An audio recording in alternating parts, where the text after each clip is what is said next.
The unadulterated word of God is truth. It is life. And it is good for your soul.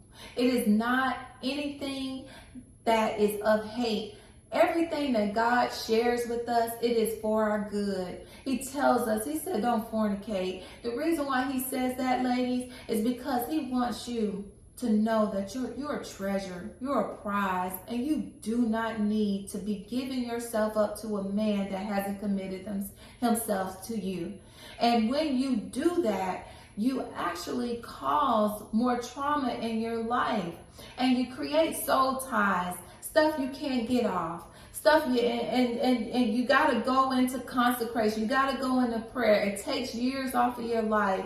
You don't have to live like that. The Lord will send you a man in a consecrated place, somebody that will see you and say, hey, I'm not going to touch that. Although I want it and she looks good, I'm going to honor the God on her life, and I'm going to honor the God on my life, so that, I respect this woman and this prize that the Lord has given me. And if he can't do that, you don't need him. You don't need him, because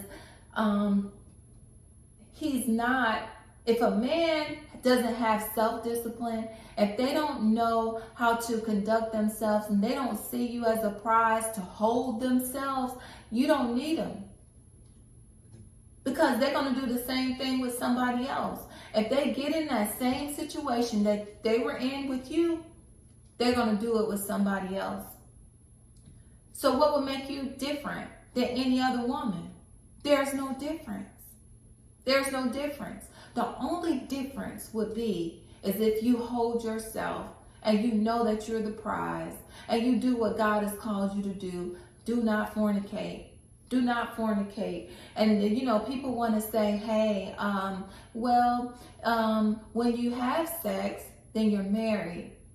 But that's a lie too. God, he obeys the law of the land. So the law of the land is that you got to get married. That's the law of the land. You got to go to the courthouse. So if that man y'all have not gone to the courthouse, he ain't put a ring on your finger, that is not your husband. Right now, the Lord is your husband. That's not your husband. So don't do it, ladies.